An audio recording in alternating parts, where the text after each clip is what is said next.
En dominant de façon absolue depuis 1 an et demi le championnat du monde FIA GT et en régnant de nouveau sur le monde de la Formule 1, l'étoile Mercedes a retrouvé l'éclat sportif de son passé.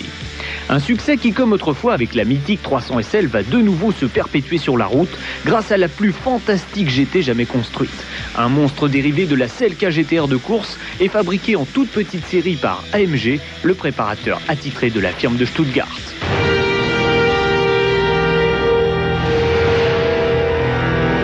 Regardez bien cette voiture, car jamais personne n'était encore allé aussi loin avec un modèle de série. Pas même McLaren avec sa formidable F1 GTR, pourtant vendue 5 millions de francs. La Mercedes CLK GTR est en effet unique dans la production automobile mondiale. Tout d'abord par ses dimensions pour le moins inhabituelles. Presque 5 mètres de long, 2 mètres de large et seulement 1,10 mètre de haut. C'est également une véritable Formule 1 de la route avec sa structure monocoque en carbone, mais c'est aussi le tour de force est là, une voiture presque civilisée qui répond à toutes les contraintes d'homologation d'une automobile moderne. C'est une voiture très difficile, qui a été très difficile à faire, très difficile d'arriver à tenir et à remplir tous les,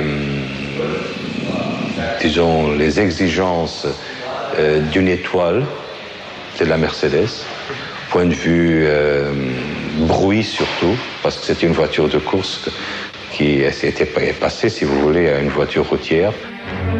Pour s'en convaincre, il suffit de jeter un œil à l'intérieur de cet habitacle exigu, où le seul luxe est une climatisation absolument indispensable, vu la chaleur qui peut régner dans la voiture. Car juste derrière la tête des 2 passagers, on a installé le feu de l'enfer.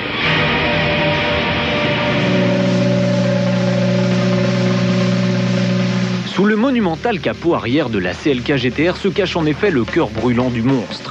Un moteur 12 cylindres en V de 6900 cm3 qui développe, tenez-vous bien, la puissance de 612 chevaux et un couple ahurissant de 775 Nm à 5250 tours minute.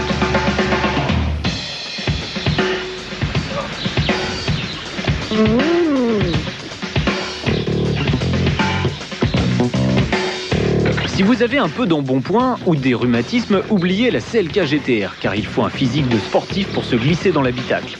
De toute façon, si vous ne vous sentez pas au mieux de votre forme, l'expérience est déconseillée, car le monstre procure des avalanches d'adrénaline.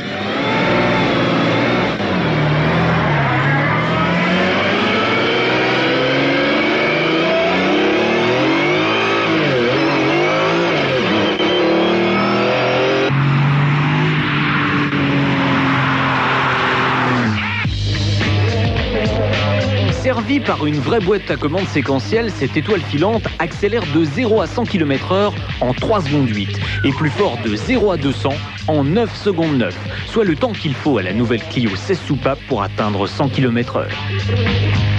Le 1000 mètres départ arrêté est avalé lui en 19 secondes 8 et cerise sur le gâteau, Mercedes a pour une fois laissé sa bonne conscience au vestiaire et la CLK GTR n'est pas bridée comme les autres voitures de la marque à 250 km/h mais à 320 km/h. Enfin pour l'anecdote, mais cela n'intéressera guère les futurs acheteurs, le monstre engloutit 22 litres en moyenne et 34 litres en ville. Alors c'était vraiment un très grand challenge, un très grand défi pour nous qu'on a accepté et que je crois on a été très bien aussi parce qu'on va faire 20 voitures, 25 voitures et en total on a plus de 200 intéressés à acheter la voiture. Alors, à quel prix ? Le prix qui est un prix acceptable, mais que c'est pas un prix très commercial. Et le pas commercial chez Mercedes, ça dépasse le $1 million, voire le $1,5 million, comme le murmurent certains. Mais de toute façon, Dominique, ça n'est pas dans mes prix.